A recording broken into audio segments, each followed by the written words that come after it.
TV APSA. Oferecimento Bernardo Leite, Consultoria Empresarial e Video House Produções.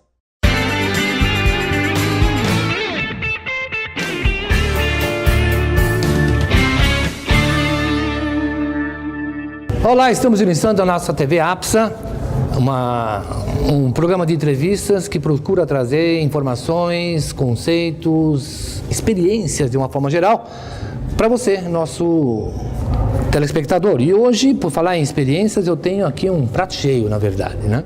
Está conosco um profissional que tem uma experiência fantástica dentro do mercado de recursos humanos de uma maneira geral. Ele foi Philco, Singer, Ford, Autolatina, Volkswagen, Grupo Itaú. Eu vou pedir que ele fale um pouco sobre tudo isso, na verdade. Ele é administrador de empresas e fez MBA pela INSEAD, uma das principais escolas francesas. E eu vou pedir que ele fale um pouco sobre essa carreira que ele teve na área de recursos humanos. Quem conhece recursos humanos sabe de que eu estou falando, de Fernando Tadeu Pérez. Fernando, como vai você? Tudo bom? Tudo bem, boa tarde, um prazer estar aqui com vocês. Prazer imenso também ter aqui conosco. Muito bom. Então, respondendo a tua pergunta, realmente tenho paixão pelo que faço e tive uma carreira bastante interessante na área de recursos humanos. Comecei muito cedo, aos 16 anos, entrei para fazer folha de pagamento na Souza Cruz. Aos 18, entendi que precisava ter um emprego melhor, recortei no Estadão e fui trabalhar e me empreguei na Philco Ford. Sim. Por lá fiquei 13 anos, fui parar na Ford Caminhões, e na Ford Caminhões, aí tive uma passagem, os headhunters insistindo, fui a Singer, conheci um grande amigo, José Tadeu Seguin, mas fiquei apenas 9 meses, porque a Ford chamou-me de volta, e voltei para a Ford, fui trabalhar na Ford Caminhões. Na Ford em que período? Eu fiquei na Ford na Philco Ford, na verdade, eu fiquei de 73, fiquei quase 15 anos. Entre a indústria automobilística, eu fiquei 15 anos, porque foi assim, Philco, Ford... Você estava na Volkswagen, por isso que eu pergunto. Não, 73 eu estava na Philco. Aí, entre Philco Ford, Singer foram só 9 meses, voltei para Ford Caminhões, aí começou a Autolatina. Você pegou a fusão? Peguei a fusão, trabalhei muito na fusão, trabalhei a Autolatina inteira. Aí, depois disso, então, quando teve a fusão, meu primeiro cargo na Autolatina, eu fui ser gerente de planejamento de relações trabalhistas no staff. Depois disso, tive a minha primeira passagem pelo Complexo Industrial La Anchieta. Naquela época, aquele complexo tinha 44 mil funcionários, a maior padaria do Brasil, o maior corpo de bombeiros, uma verdadeira cidade, faróis, para a gente ir qual planta? No Complexo da Anchieta, na Via Anchieta. Existe essa planta até hoje, com menos funcionários, a evolução dos tempos, a terceirização. Muito bem, depois disso eu fui trabalhar ainda na época da Autolatina em Taubaté. Lá eu gerenciava as fábricas da Ford e da Volks, elas estão lá até hoje, elas são distantes 11 quilômetros. Eu ficava segundas, quartas e sextas na Volkswagen, terças e quintas na Ford. E aí, com a abertura de mercado que o Collor fez, a Autolatina foi dissolvida, e aí sim eu tive uma experiência muito interessante na vida, porque a Volks comprou meu passe, e aí eu fui para a Volks, fui ser diretor de recursos humanos da Volks, e participei do comitê de negociação da separação das empresas. Aí aprendi muito, separar as empresas no Brasil e na Argentina, uma experiência única. Depois de alguns anos eu fui promovido a vice-presidente de RH da Volkswagen, aos 42 anos, e quando eu achei que eu estava com a vida profissional encaminhada, lá pelo ano 2001, o Banco Itaú, através do Roberto Setúbal, decidiram me contratar. Foi um período difícil, porque o coração queria que eu ficasse na montadora, minha vida sempre tinha sido a montadora, mas acabei aceitando o desafio e fui para o banco. E fiquei no banco lá por 8 anos. No auge da minha carreira, eu decidi mudar minha vida, e aí foi uma outra dificuldade para conseguir sair do banco, mas no ano 2008 eu decidi dar uma mudança na minha vida e sair do banco quando estava assim no auge da minha carreira, e acho que é alguma coisa que fez bem para a minha vida. E o que você fez quando saiu do banco? Bom, quando eu saí do banco, eu fiquei um ano num período sabático, viajei pelo mundo com outros olhos, estudei um pouco, e foi uma coisa interessante. Tantas pessoas me perguntavam por que eu havia saído do banco, que eu decidi escrever um livro, que chama-se A Coragem de Decidir, e é um livro que explica um pouco essa minha decisão de trocar fundamentalmente dinheiro, por qualidade de vida, e também aproveitei nesse livro, por sugestão do professor Pastor e de outros amigos, como o meu guru Diogo Clemente, de colocar um pouco então a experiência que eu tinha tido. Trabalhou com o Diogo? Muitos anos. Trabalhei, ainda trabalho hoje, eu tenho uma consultoria e nós temos muitos que ótimo. Projetos em comum. Então, eu escrevi nesse livro também... Como é que é o nome do livro? Repete, por favor, para mim. Coragem de Decidir, pela Saraiva. Coragem de Decidir, gerenciando em diferentes culturas organizacionais. Isto. Essa parte complementar, na verdade, como eu dizia, foi o professor José Pastor e Diogo Clemente que me fizeram colocar no livro para que eu pudesse compartilhar um pouco as experiências que eu tive em trabalhar nessas culturas, uma vez que eu já trabalhei a cultura alemã, cultura americana, brasileira, argentina. E é fantástico experimentar coisas. Sem sombra de dúvida. Na minha época de banco, nós fizemos muitas aquisições, incorporações, então, banco francês, banco italiano, no Uruguai, Banco Boston, no Chile, então, muitas experiências e eu narro um pouco isso no livro. Que bom, muito interessante, eu acho maravilhoso, até porque eu gosto um pouco de trabalhar com essa questão de cultura e eu tenho visto uma questão importante, na questão de cultura a etnia tem um papel muito forte. Sem dúvida. E você experimentou várias etnias. Várias. E de todas elas, eu diria que a mais rica, a mais curiosa, até muitos me pedem para escrever mais sobre isso, foi na época da Autolatina, onde duas potências, a Ford e a Volkswagen, eram sócias igualitárias. E, assim, o imaginário popular, à época, dizia o seguinte: a Autolatina não deu certo. E eu costumo dizer que nada que por vários anos seguidos deu mais de $1 bilhão de lucro, você pode dizer que não deu certo. O que havia era uma grande dificuldade no relacionamento pelas culturas alemãs e americanas e a própria brasileira serem muito diferentes. Então havia muita perda de energia. Mas então, e aí tem casos e muito curiosos. O livro espelha isso ou não? En passant. Eu preciso escrever um livro mais sobre isso, né? Nesse livro eu falo um pouco dessas questões culturais. Mas na Autolatina, só para dar um exemplo, no início era muito curioso, porque a Ford, a cultura da Ford, era uma cultura muito mais administrativa. Então era evidente que as áreas administrativas da Ford, à época, eram melhor estruturadas. Em contrapartida, as áreas técnicas da Volks, a técnica alemã, a engenharia alemã, é imbatível. E o pessoal, então, na Volkswagen, não usava gravata. E o pessoal da Ford era um pessoal mais almofadinha.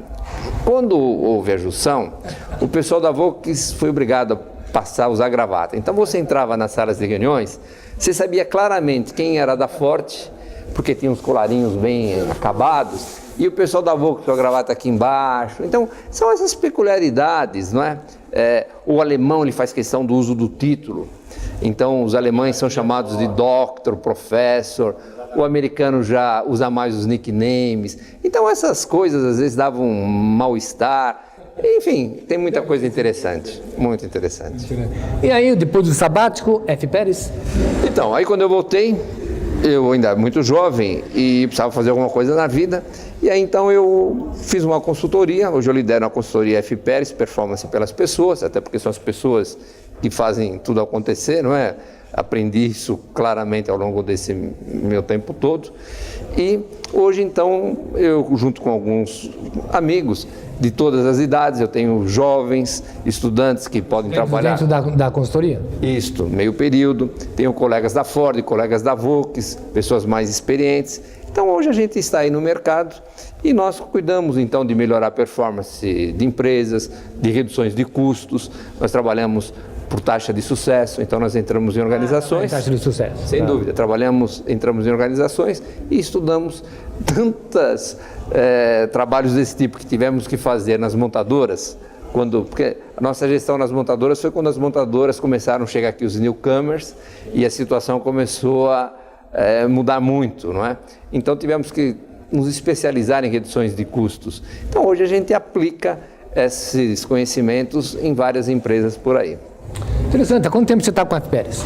Desde 2008. 2008. Eu saí do banco, na verdade desde 2009, eu saí do banco em 2008. O 2008 foi um ano, como eu te disse, sabático, de viagem, de estudos, de aprendizado. Em 2009 abrimos a F. Pérez. Muito bom, fico muito contente, porque na verdade é ótimo você aproveitar a sua experiência. Sem dúvida, né? E pôr em prática, compartilhar com os colegas, e a gente também faz com que isso, outros colegas estejam na ativa conosco. E como eu te dizia antes de entrarmos no ar, também acabei enveredando, fiz um investimento e hoje sou CEO de um grupo de empresas na área de serviços, o Grupo Polos. É uma empresa fundamentalmente na área de proteção patrimonial, mas que também cuidamos da parte de muitos serviços, temos toda essa área de mão de obra especializada, serviços de recepção. Você é CEO dessa empresa? Sou CEO desse. Eu sou. Quanto tempo ela está no ar? E sou um CEO dessa empresa. Há quanto tempo a Polos está? A Polos é uma empresa que já tem 25 anos. Eu entrei nessa empresa no ano 2009. E sou CEO já, portanto, há 3 anos, 10, 11, 12. Como é que está esse mercado, na sua opinião? O mercado de serviços é um mercado crescente,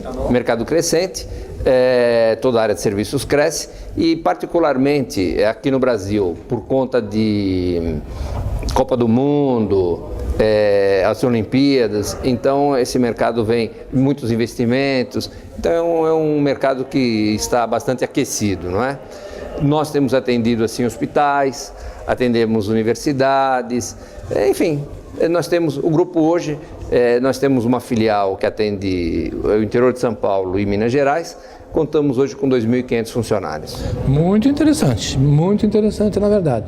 E nós estamos aqui, na verdade, no Convention Center, onde está acontecendo um evento que trata da questão de retenção de talentos.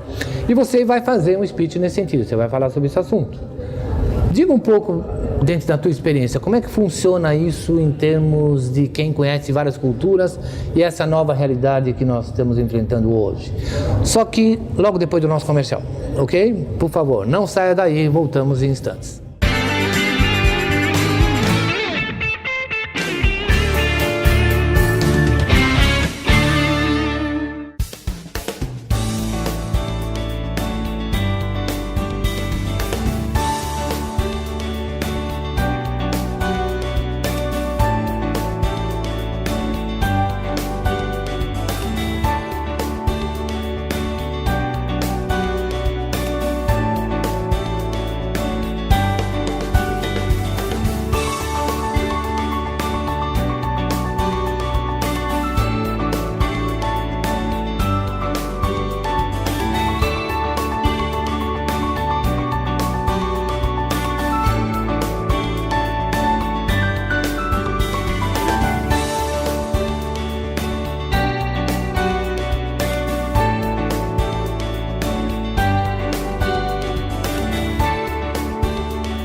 Estamos de volta com o nosso programa TV APSA, hoje entrevistando Fernando Tadeu Pérez. Nós falávamos sobre a experiência do Fernando em diversas culturas organizacionais, diversas empresas e, de uma forma geral, fazendo com que, na verdade, a gente possa ter uma ideia da experiência que ele tem.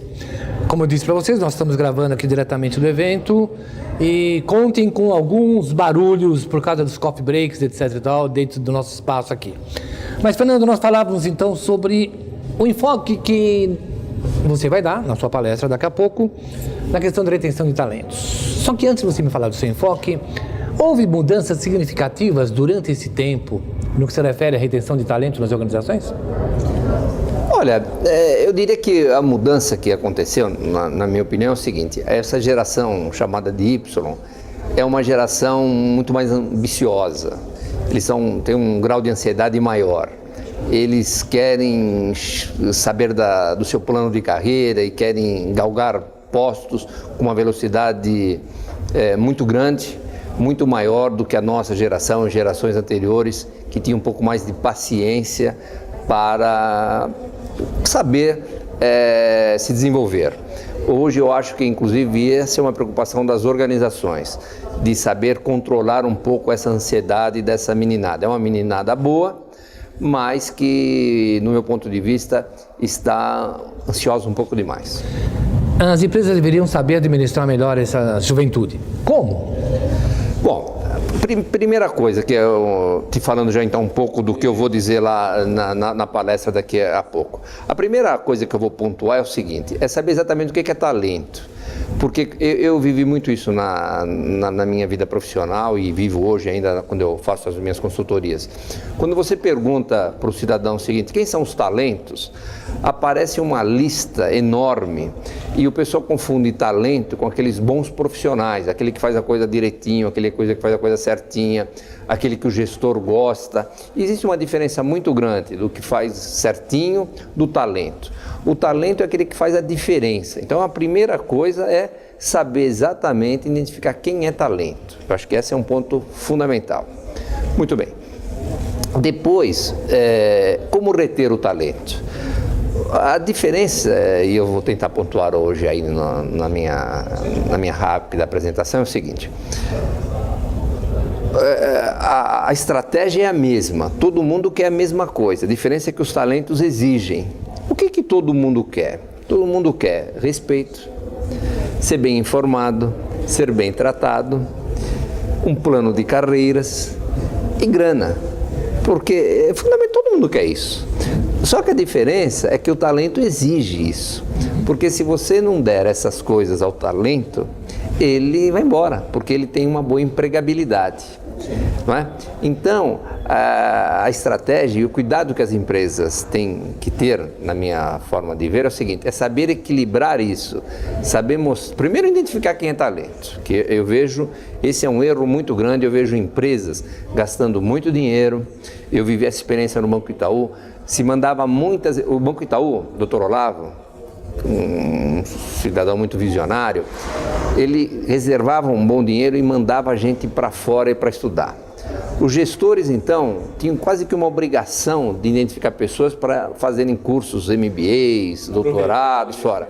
Então, eles mandavam para fora, não talentos, eles mandavam para fora pessoas que eles gostavam.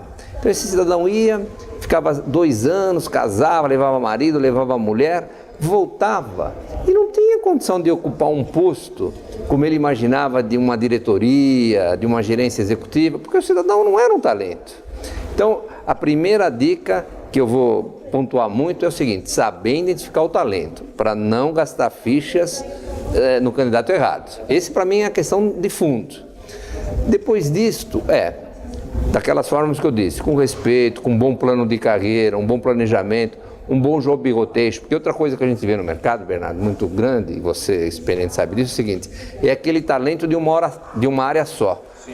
O chefe acha que aquele gestor acha que ele é talento, mas só debaixo do braço dele. Não deixe ele se expor em outras áreas. Esse também é um outro erro que se precisa tomar muito cuidado. Aliás, não tem se dado ainda muita importância à promoção horizontal, né? Sem dúvida, porque isso é fundamental. O job rotation, o cidadão precisa de talento, ele tem que trocar de áreas na forma horizontal, como você bem disse, para adquirir experiência profissional, para mostrar o seu valor, a sua versatilidade, a sua flexibilidade, não é? Você sente que as empresas estão aceitando essas mudanças? Eu diria que as empresas mais organizadas, mais modernas, as multinacionais, sim. As nacionais, agora que começam a identificar essa necessidade. A gestão está permitindo o crescimento dos talentos? As inteligentes, sim, porque elas sabem que, na verdade, são eles que vão fazer a diferença, né? Agora, aquelas mais tradicionais, onde a hierarquização é muito levada a séria, acaba tolindo e acabam perdendo esses talentos para os concorrentes. Não é? Infelizmente é isso que acontece. Muito bem, didaticamente você diz identificar é fundamental, dar respeito e reconhecer determinadas necessidades também é importante. Mais alguma coisa que você... Desafios. O talento é movido a desafio, né? Porque também se você pega Por isso que você fala então do job rotation também. Sem dúvida. E também projetos que sejam desafiantes, porque se você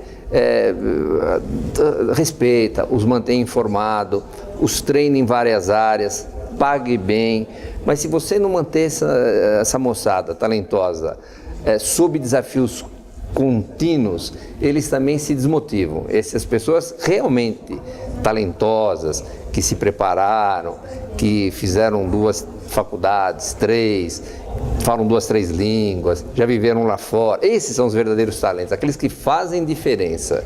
Se essas pessoas não viverem sobre constantes desafios, eles também vão bater em outra porta. Muito interessante, gostei muito de saber desse detalhe. Aliás, foi ótimo, na verdade, ter um pouco da visão sua com referência a isso. A sua experiência, obviamente, traz uma série de informações de culturas diferentes. Esse é um ponto importante, para ter essa miscigenação em termos de visão. Sem dúvida. Tive esse privilégio. Você, então, é um duplo empresário. Eu tenho a minha consultoria, que é o que eu mais gosto de fazer, na verdade. E acabo tendo aí uma empresa... Tem dado muito trabalho, inclusive. Que dá muito trabalho, que é uma coisa que eu penso muito se vale a pena continuar. Você, obviamente, tem uma boa equipe. Sem dúvida, sem dúvida. Ninguém faz nada sozinho. Muito bom. Fico muito contente e eu vou pedir para você um favor rápido, na verdade. Eu vou pedir que em 30 segundos você diga para aquela câmera, por exemplo, que você vai ter lá profissionais de recursos humanos e eventual CEOs que precisam muito ouvir isso também, porque sem a cabeça as pernas não funcionam, né? Quais são as dicas que você daria para reter talentos? Bom, eu de alguma maneira vou repetir o que eu já disse. Talentos. Primeiro, saiba identificá-los. Segundo, mantenha-os muito bem informados, motivados sobre desafios contínuos, faça job rotations com eles, usem as chamadas promoções horizontais. O cidadão tem que mostrar que tem talento em várias áreas e tem uma remuneração agressiva. Eu dividiria essa remuneração em 3 partes. Um salário bom, um bônus, eu diria que a remuneração deve ser dividida em 3 partes. Um salário que o cidadão possa viver com algum conforto, mas um bônus agressivo mediante a resultados, a performance, e algum incentivo de longo prazo para que você não perca todo o seu investimento para o seu concorrente. Eu acho que com esse é o meu rol, minha receita para você manter os seus talentos. Obrigado, Fernando. Eu agradeço a oportunidade. Muito. Foi um prazer estar conversando com o Fernando Tadeu Pérez. Espero que vocês tenham gostado tanto quanto gostei. E não deixe de nos acompanhar no nosso programa da TV APSA. Fernando, muito obrigado. Muito obrigado pela sua audiência. Esteja sempre conosco. Até mais.